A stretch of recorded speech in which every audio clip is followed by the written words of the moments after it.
ইয়া আইয়ুহাল্লাযীনা আমানু সাল্লু আলাইহি ওয়া সাল্লিমু তাসলিমা। তোমরা যারা ঈমান আনছো তোমরা আমার রাসূলের উপরে দরুদ সালাম পাঠাতে থাকো। সুবহানাল্লাহ। দরুদ সালাম পাঠাও পয়গম্বরের উপর, রাসূলের উপরে দরুদ সালাম পাঠাও। আল্লাহ নবী বললেন দুনিয়ার ভিতরে সবচেয়ে বখিল, সবচেয়ে কৃপণ হলো ওই ব্যক্তি, আল বাখিল মান যুকিরতু ইনদাহু ফালাম ইউসাল্লি আলাইয়া। বান্দাদের ভিতরে সবথেকে কৃপণ বান্দা হলো ওই আল্লাহর বান্দা যার সামনে আমি রাসূলুল্লাহর নাম নেওয়া হয় কিন্তু বান্দাটা আমার উপরে দরুদ সালাম পড়ে না। নাউযুবিল্লাহ। যার সামনে রাসূলুল্লাহর নাম নেওয়া হয় কিন্তু রাসূলের উপরে দরুদ পড়ে না, নবী কয় ওই বান্দাটা সবচেয়ে বড় বখিল, বড় কৃপণ।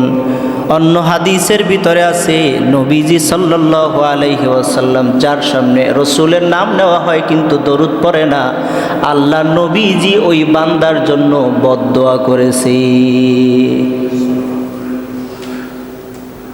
এজন্য নবীজির উপরে দরুদ পাঠ করতে হবে। দরুদ পাঠ করো কেন?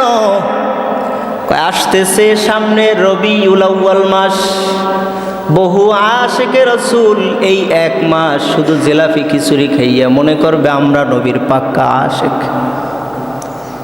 নবীর আশিক যদি দাবি করতে চাও, তাহলে যদি নবীর প্রকৃত আশিক তুমি হতে চাও, শুধু খিচুড়ি আর বিরিয়ানি খাইলে হবে না, এর পাশাপাশি তোমাকে রাসূলের সুন্নাত তার উপরে দরুদ সালাম পড়া লাগবে।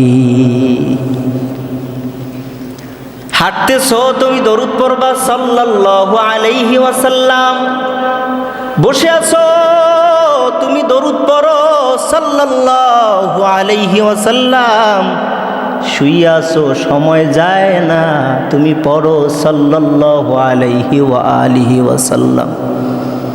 রাস্তায় দাঁড়াইছো গাড়ির জন্য অপেক্ষা, গাড়ি তুমি পাও না, যেই রাস্তায় যাইবা ওই রাস্তার গাড়ি তোমার সামনে আসে না, বিপদ, মহা বিপদ।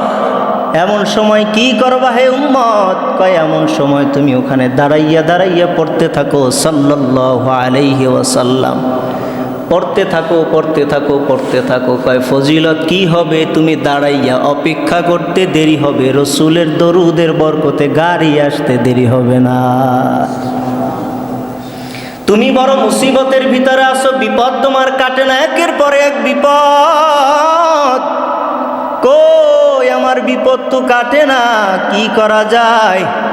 কয় যখন তোমার বিপদ মুসিবত কাটে না, উবাই ইবনে কাব রাদিয়াল্লাহু তাআলা আনহু রাসূলের কাছে আসছে, ইয়া রাসূলুল্লাহ আমি আমার মৌলিক ইবাদতের পরে আমি আপনার উপর কতটুকু সময় দরুদ শরীফ পড়ব? সুবহানাল্লাহ পড়েন। রাসূলকে জিজ্ঞেস করলো পয়গম্বর আমি আপনার উপরে কতটুকু সময় দরুদ শরীফ পড়ব? রাসূল বললেন মা শিইতা, তোমার যতটুকু মন চায় তুমি ততটুকু পড়বা।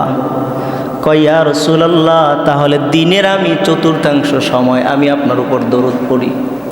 নবীজি বললেন মা শিইতা, তোমার যা মন চায়, তবে আরো বাড়াতে পারলে তোমার জন্য ভালো হবে। কয় ইয়া রাসূলুল্লাহ তাহলে আমি 1/3 করি। নবী কয় মা শিইতা, যদি সেটা করো তো ভালো, তবে এর থেকে আরো বাড়াইতে পারলে ভালো হবে। কয় ইয়া রাসূলুল্লাহ তাহলে আমি দিনের ইবাদতকে 2 ভাগ করিয়া আমার মৌলিক ইবাদতের পর আমি ইবাদতকে ভাগ কইরা আমার দিনের অর্ধেক সময়টাই আমি আপনার উপর দরুদ পড়লে কেমন হয়? নবীজি বললেন মা শিইতা, সেটা যদি তোমার মন চায় তুমি করো, তবে আরো বাড়াইতে পারলে তোমার জন্য ভালো হবে। সুবহানাল্লাহ। আরো যদি বাড়াইতে পারো, আরো একটু যদি বাড়াও তবে তোমার জন্য ভালো হবে। এবার সাহাবী ডাক দিয়া কয় পয়গম্বর তাহলে এবার আর অর্ধেক না, এবার আমি আমার দিনের সমস্ত ইবাদতের পর সম্পূর্ণ সময়টাই আমি আপনার দরুদের পিছনে কাটায় দিতে চাই। নবী বললেন তাহলে তোমার তো উপকার হবে। হবে কি উপকার? কয় ইদাং তুকফা হাম্মাক, তাহলে তোমার যত পেরেশানি আছে, দুনিয়ার পেরেশানি, আখিরাতের যত পেরেশানি আছে, সব পেরেশানির থেকে আমার আল্লাহ তোমাকে মুক্তি দিয়ে দিবি।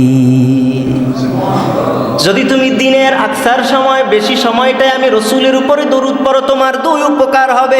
এক নম্বরে ইদাং তুকফা হাম্মাক, তোমার যত দুশ্চিন্তা পেরেশানির থেকে আল্লাহ তাআলা মুক্তি দিয়ে দিবে। আর দুই নম্বরে বান্দা ওয়ায়ুগফারু লাকা যামবুক, তোমার আমলনামার ভিতরে যত গুনাহ আছে আমার আল্লাহ সমস্ত গুনাহগুলিকে ক্ষমা করে দিবি। সকলে পড়েন সাল্লাল্লাহু আলাইহি ওয়াসাল্লাম। কষ্ট লাগেনি? এই দরুদটা পড়তে হবে বেশি থেকে বেশি। এটা ছোট্ট, এই জন্য এটা পড়ার কথা বলছি। পারলে আপনি বড়টাও পড়বেন, দরুদে ইব্রাহিম পড়েন, কোনো অসুবিধা নাই। আপনি চাইলে অন্য যে কোনো দরুদ পড়েন, কোনো অসুবিধা নাই। তবে বেশি থেকে বেশি সময় দুনিয়ার মানুষকে তো আমরা কম ডাকি না, মায়া বাড়ানোর জন্য।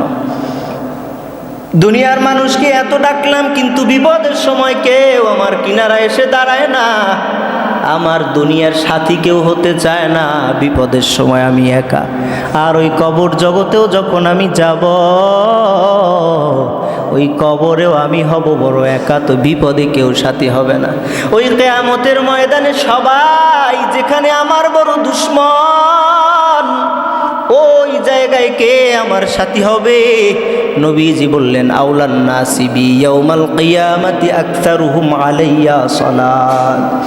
যেই বান্দা দুনিয়ায় বসে বেশি থেকে বেশি আমি রাসূলুল্লাহর উপরে দরুদ শরীফ পড়বে, আমি রাসূলুল্লাহ কিয়ামতের দিন বলে দিলাম ওই বান্দাগুলি আমি রাসূলের নিকটে থাকবে। আউলান নাসি বি ইয়াউমাল কিয়ামাতি আকসারুহুম আলাইয়া সালাত।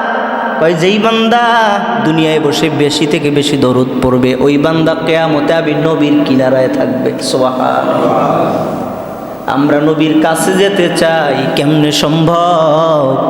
যেই দিন কেউ আপন হয় না, ওই দিন যদি নবীজির কাছে থাকা যায়, থাকার জন্য দরুদের বিকল্প কোনো আমল নাই।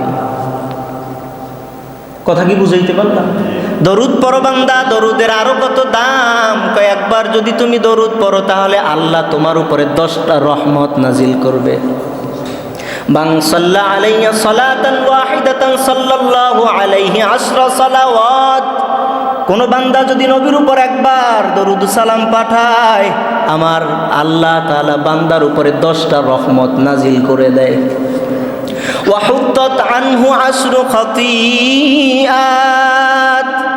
কয় বান্দাটা যদি একবার আমার রসুলের উপরে দরুদ পাঠায়, শুধু 10টা রহমত বলে না, বরঞ্চ ওই বান্দার আমল নামার থেকে আমার আল্লাহ তাআলা সাথে সাথে 10টা গুনাহ ক্ষমা করে দেয়। কয় শুধু এখানেই শেষ না, ওয়া রুফিআত লাহু 10 দারাজাত। বান্দা যদি একবার দরুদ শরীফ পড়ে, শুধু রহমত, শুধু গুনাহ মাফ বলে না, বরঞ্চ বান্দা তোমার 10 জায়গায় 10 গুণ মর্যাদা আমার আল্লাহ বাড়ায় দিবি। যেই চেয়ারে আসো, চেয়ার যদি তোমার এখান থেকে আরো বরকতে মর্যাদায় ভরপুর করতে চাও, তো তুমি দরুদ পড়ো, তোমার মর্যাদা বাড়ায় দিবে। যেই সম্মান নিয়ে এখন ঘুরো, যেই মর্যাদা মান মর্যাদা নিয়ে এখন ঘুরতেছ, এই মর্যাদা যদি বাড়াইতে চাও, তাহলে তুমি একবার নবীর উপর দরুদ পড়ো, 10 বার মর্যাদা বেড়ে যাবে। জুমার দিন পাইছ, জুমার দিন আরো বেশি থেকে বেশি নবীর উপরে দরুদ পড়ো। আল্লাহর নবী বললেন ইন্না লিল্লাহি মালাইকাতান সাইয়াহিনা ফিল আরদি ইউবাল্লিগুনি আন উম্মতি আসসালাম। নবীজি বললেন কোন বান্দা যদি আমার উপরে দরুদ সালাম পেশ করতে থাকে, তুমি তো জানো না এই জমিনের ভিতরে একদল ফেরেশতা পরিভ্রমণকারী আছে, যেই ফেরেশতারা ঘুরতে থাকে। আর যদি কোনো বান্দা একটা বার আমার রসুলের উপরে দরুদ সালাম পাঠায়, ওই দরুদটা সাথে সাথে গিয়া নবীর রওজা মুবারকে পৌঁছায়া দেয়। বাসাইলের শিকদার বাড়ি জামে মসজিদের ভিতরে এক লোক বলল সাল্লাল্লাহু আলাইহি ওয়াসাল্লাম, দরুদটা পড়ছে শিকদার বাড়ি মসজিদের ভিতরে বৈশা। ওই দরুদটা আর এখানে থাকে না, এই দরুদের খবর চলে যায় সোনার মদিনায়, রবিজির রওজা মুবারকি। অন্য হাদিসে নবী বলেন, ওরে উম্মত, তুমি যখন একটা বার আমি নবীর উপরে দরুদ পড়ো, তুমি তো জানো না তোমার ওই দরুদটা যখন তুমি একবার আমি রসুলের উপরে পড়তে থাকো, আমার আল্লাহ তাআলা তোমার ওই দরুদের জবাব যেন আমি দিতে পারি, এই জন্য আমার আল্লাহ সাথে সাথে আমার ভিতরে রূহ দিয়া দেয়। নবী তো রওজায় শোয়া, এরপরও যদি কোনো একটা বার দরুদের আমল করতে পারে, নবী বললেন তোমার ওই দরুদটা আমার আল্লাহর ফেরেশতারা আমার কাছে পৌঁছায়া দেয়, আর ওই যখন দরুদটা আমার কাছে পৌঁছায় তখন আল্লাহ আমার ভিতরে রূহ দিয়া দেয়, আর আমি রাসূলুল্লাহ সাথে সাথে ওই দরুদের উত্তর দিয়া দেই। সুবহানাল্লাহ বলেন। আপনি বুঝতে পারেন, নবীজির কাছে বারবার বারবার আপনার নাম যদি পৌঁছায়, ও দয়াল নবী গো, আপনার অমুক উম্মত বাসাইলে বসে বারবার আপনারে ডাকতেছে, আপনার উপর দরুদ পড়ে, নবীর কাছে বারবার তোমার নামটা যখন যাবে, আমার বিশ্বাস, অন্তরের বিশ্বাস, কোনো মানুষকে যদি বারবার স্মরণ করে, স্বপ্নে হলেও মানুষকে দেখা যায়, কোনো মানুষকে যদি বারবার স্মরণ করতে থাকে তার সাথে দেখা না করে পারে না। যদি তুমি উম্মত বারবার রসুলের উপর দরুদ পড়ো, দরুদ পড়ো, ঘুমানোর সময় দরুদ পড়ো, পড়তে পড়তে যদি তুমি ঘুমাও, আমার বিশ্বাস নবীর সাথে যখন মহাব্বতের চূড়ান্ত পর্যায়ে হয়ে যাবে, আমার রসুল তোমাকে দেখা না দিয়া পারবে না। রসুলের সাথে দেখা হওয়ার অন্যতম মাধ্যম হলো দরুদের আমল। যদি কোনো বান্দা বেশি থেকে বেশি দরুদ পড়তে পারো, তুমি রসুলুল্লাহর বারবার যদি তার উপরে দরুদ সালাম পাঠাইতে থাকো, একদিন না একদিন তুমি আমার রসুলুল্লাহর মোলাকাত পেয়ে যাইবা। আল্লাহর রসুল বললেন, মান নাসিয়া সালাতা আলাইয়া খাতিয়া তারিকাল জান্নাহ, যদি কোনো ব্যক্তি আমার উপর দরুদ পড়ে না, আল্লাহর রসুল কয় যেই ব্যক্তি আমার উপর দরুদ পড়ে না সে জান্নাতের রাস্তাও ভুলে যাবে। নাউজুবিল্লাহ। রসুলের উপরে দরুদ পড়েননি, সব জবান দিয়া দুনিয়ার সব কথা কয়, কিন্তু দিনের ভিতরে একবারও বান্দা পড়ে না সাল্লাল্লাহু আলাইহি ওয়া আলিহি ওয়াসাল্লাম। কয়জন আছে এলাকায়? আপনি তালাশ করে দেখেন, নামাজি বহু, এরপরেও এরাও কোনোদিন একটু উক্তি করে বৈশা 100 বার দরুদ পড়ে না। বহু মানুষ আপনি খুঁজা এমন পাবেন যারা একটা সপ্তাহে, গত এক সপ্তাহে একবারও দরুদ পড়ে নাই। আছে না নাই? অথচ আপনার আমার নবী নামাজের ভিতরে দাঁড়াইয়া কোরআনের আয়াত তেলাওয়াত করে। কেমন দয়ার নবী, কেমন দয়ার নবী আমার নামাজের ভিতরে দাঁড়াইছে, দরুদ একটা আয়াত তেলাওয়াত করতেছে, তেলাওয়াত চলতেছে, হঠাৎ দেখে ওই আয়াতের ভিতরে ইব্রাহিম নবীর কথা, ইসহাক আলাইহিস সালামের কথা। নবী ওই আয়াতটা পড়ার পরে দেখে তারা তাদের উম্মতের জন্য কতটাই না কি করবে। আল্লাহ নবী সাথে সাথে নামাজ শেষ করে দুটো হাত আল্লাহর কাছে তুলে দিয়ে কয়, আল্লাহুম্মা উম্মতি উম্মতি উম্মতি। নবী উম্মতের জন্য আল্লাহর কাছে কান্না শুরু করে দিয়েছে, হাদিস প্রমাণ করে। আল্লাহ নবীজি কয়, যখন বলল আল্লাহুম্মা উম্মতি উম্মতি উম্মতি, আয় আল্লাহ আমার উম্মত আমার উম্মত আমার উম্মত, কয় ফাবাকাই, সাথে সাথে নবীর চোখ দুটো দিয়ে পানি পড়া শুরু হয়ে গেছে। উম্মতের জন্য নবী আপনারে আমারে কোনো দিন দেখে নাই, এরপরও নবী যদি আপনার আমার জন্য কান্না করতে পারে, হে নবীর উম্মত, আপনি আমার জন্য নবী যদি কান্না করতে পারে, শাফাত কিয়ামতের দিন যদি সুপারিশের জন্য পাগল হয়ে যায়, আপনার আমার উচিত হবে নবীজির উপরে বেশি থেকে বেশি দরুদ পড়া। ঠিক কিনা বলেন? রাসূলুল্লাহ বলেন, আসসালাতু আলাইয়া নূর আলাস সিরাত ইয়াউমাল কিয়ামাহ, আমার উপর যদি দরুদ পাঠ করো কিয়ামতের দিন তোমার জন্য এই দরুদটা নূর হয়ে যাবে। যেই দিন কিয়ামতের পুলসিরাত পার হতে যাইবা, তোমার কাছে কোনো আলো নাই, কি দিয়া তুমি পুলসিরাতের পোল পাড়ি দিয়া ও পারে উঠবা? কয় যাওয়ার জন্য একটাই মাধ্যম, তুমি আমি রসুলের উপরে বেশি থেকে বেশি দরুদ পড়ো। কিয়ামতের দিন তুমি আল্লাহর পক্ষ থেকে আলো পাইয়া পুলসিরাত পার হয়ে যাইবা। সুবহানাল্লাহ বলেন। বুঝেন নাই বোধহয় কথায়? যেই দিন কোনো আলো নাই, কোনো আলো নাই, কি দিয়া কিয়ামতের মাঠ পার হয়ে ওপারে যাবেন? ওই দিনকে পুলসিরাত পার হওয়ার জন্য যদি কোনো আলোর ব্যবস্থা নাও থাকে, নবী কয় যারা আমার উপরে দরুদ পড়ছে ওই বান্দারা ওই দিনকা দরুদের নূর দিয়া পুলসিরাতের পুল পাড়ি দিয়া জান্নাতে চলে যাবে। এরপরেও দরুদের মান মর্যাদা মুসলমান বুঝবে না। দরুদ যে এত বেশি পড়া দরকার, রসুলের উপরে দরুদ যত বেশি পড়বে তার উপরে তত মহাব্বত বেশি হবে। রসুলের দাম কত জানেন? কেন দরুদ পড়ব কয়?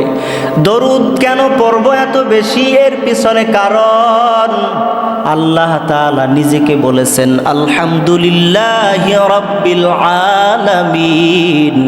আল্লাহ কয় আমি গোটা জগতের জন্য হলাম রব্বুল আলামিন, আমি রব গোটা জগতের জন্য।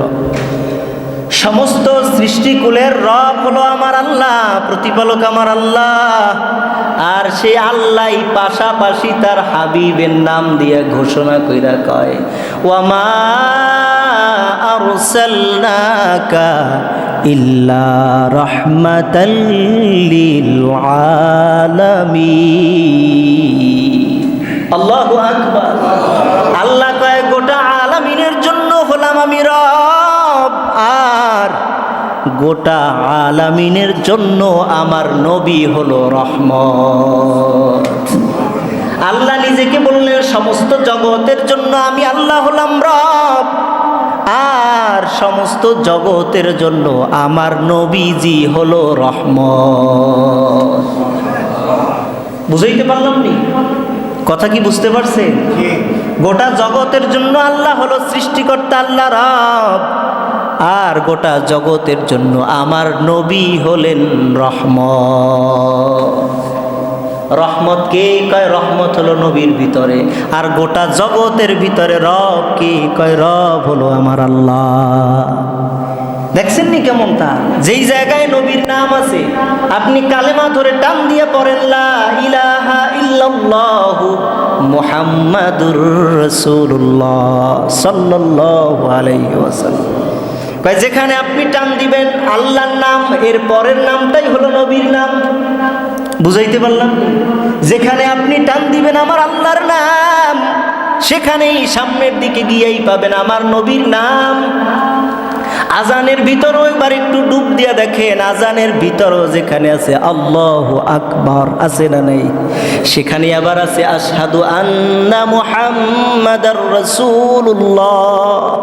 সেখানেও আছে আল্লাহর নবী কয় আজান যখন হয় মুয়াজ্জিন যা বলে তুমিও তাই বলো। মুয়াজ্জিন বলে আল্লাহু আকবার আল্লাহু আকবার, তুমিও পড়ো আল্লাহু আকবার আল্লাহু আকবার। মুয়াজ্জিন পরে আশহাদু আল্লা ইলাহা ইল্লাল্লাহ, তুমিও পড়ো আশহাদু আল্লা ইলাহা ইল্লাল্লাহ। মুয়াজ্জিন পরে আশহাদু আন্না মুহাম্মাদার রাসূলুল্লাহ, তুমিও পড়ো আশহাদু আন্না মুহাম্মাদার রাসূলুল্লাহ সাল্লাল্লাহু আলাইহি ওয়াসাল্লাম। মুয়াজ্জিন বলে হাইয়া আলাস সালাহ, তুমি পড়ো লা হাওলা ওয়ালা কুওয়াতা ইল্লা বিল্লাহ। মুয়াজ্জিন বলে হাইয়া আলাল ফালাহ, তুমিও পড়ো লা হাওলা ওয়ালা কুওয়াতা ইল্লা বিল্লাহ। মুয়াজ্জিন বলে আল্লাহু আকবার, তুমিও এটা বলো। মুয়াজ্জিন বলে লা ইলাহা ইল্লাল্লাহ, তুমিও বলো লা ইলাহা ইল্লাল্লাহ। যখন নামাজের আজানটা শেষ হয় ওই সময় তুমি পড়ো সাল্লাল্লাহু আলাইহি ওয়াসাল্লাম। আজানের পরও পড়ো সাল্লাল্লাহু আলাইহি ওয়াসাল্লাম। আবার এমন এমন দরুদ আছে যদি তুমি ওই দরুদগুলি পড়তে পারো উম্মত, তুমি জেনে রাখো ওই দরুদটা যদি তোমার জবান থেকে বের হয় কিয়ামতের দিন নবীজির শাফাআত তোমার জন্য ওয়াজিব হয়ে যাবে। আল্লাহর রাসূল বললেন, নাসাই শরীফের হাদিস, রুয়াইফি ইবনে সাবিত রাদিয়াল্লাহু তাআলা আনহু বলেন, আমার মায়ার নবী আমাকে বললেন আল্লাহুম্মা সাল্লি আলা মুহাম্মদ ওয়া ক্বালা আল্লাহুম্মা আনজিলহুল মাকআদাল মুকাররাব ইনদাকা ইয়াউমাল কিয়ামাহ ওয়াজাবাত লাহু শাফাআতি। সুবহানাল্লাহ। আল্লাহ নবী বললেন, যেই ব্যক্তি বলবে আল্লাহুম্মা সাল্লি আলা মুহাম্মদ ওয়া আনজিলহুল মাকআদাল মুকাররাব ইনদাকা ইয়াউমাল কিয়ামাহ, যে ব্যক্তি এই দরুদটা একটা বার পাঠ করো নবীর উম্মত, প্রতিদিন পাঠ করতে থাকো, এই দরুদটা যদি কোনো উম্মত তেলাওয়াত করতে থাকি, আল্লাহর নবী বলে ওই উম্মতের জন্য ওয়াজাবাত লাহু শাফাআতি, তার জন্য কিয়ামতে শাফাআত করা আমি নবী ওয়াজিব করে নিলাম। এই দরুদটা যদি পড়তে পারো, কিয়ামতে যখন তোমার কেউ নাই, চতুর্দিকে কেউ নাই, ওই সময় যদি তুমি উম্মত এই দরুদটা দুনিয়ায় বসে বেশি বেশি পড়ো, আল্লাহুম্মা আনজিলহুল মাকআদাল মুকাররাব ইনদাকা ইয়াউমাল কিয়ামাহ, শুধু এতটুকু বাড়তি আছে, আল্লাহুম্মা সাল্লি আলা মুহাম্মদ ওয়া আনজিলহুল মাকআদাল মুকাররাব ইনদাকা ইয়াউমাল কিয়ামাহ, এই দরুদটা যদি তুমি পড়তে পারো, যদি তোমার চর্চা থাকে, এই দরুদটা তুমি পড়তে থাকো পড়তে থাকো পড়তে থাকো, আল্লাহর রাসূল বলে কিয়ামতের দিন ওয়াজাবাত লাহু শাফাআতি, কিয়ামতের দিন তোমার জন্য শাফাআত করা আমার নবীর উপরে ওয়াজিব। ওয়াজিব বুঝেন তো, একেবারে নির্ধারিত হয়ে গেছে আমার জন্য, অবধারিত হয়ে গেছে আমার জন্য, তোমার জন্য সুপারিশ করা। সুবহানাল্লাহ পড়ে। দরুদের মাধ্যমে সুপারিশ ওয়াজিব হয়, দরুদের মাধ্যমে গুনাহ মাফ হয়, দরুদের মাধ্যমে তোমার দুশ্চিন্তা পেরেশানি দূর হয়, দরুদের মাধ্যমে রহমত প্রাপ্ত হয়, দরুদের মাধ্যমে বান্দার মর্যাদা আল্লাহ তাআলা বাড়ায় দেয়, দরুদের মাধ্যমে বান্দা নবীজির কাছের দিকে কিয়ামতের দিন থাকা যাবে। এই জন্য আমাদের বেশি থেকে বেশি, আরো বেশি যত পারা যায় বেশি থেকে বেশি দরুদ পড়তে হবে। সামনে আসতেছে কোন মাস? আরবি কোন মাস? রবিউল আউয়াল মাস। এই মাস আসলে একদিন আমরা নবীর প্রতি এত মহব্বত দেখাই, শুধু খাবারের জন্য মহব্বত আছে না নাই? আপনি খান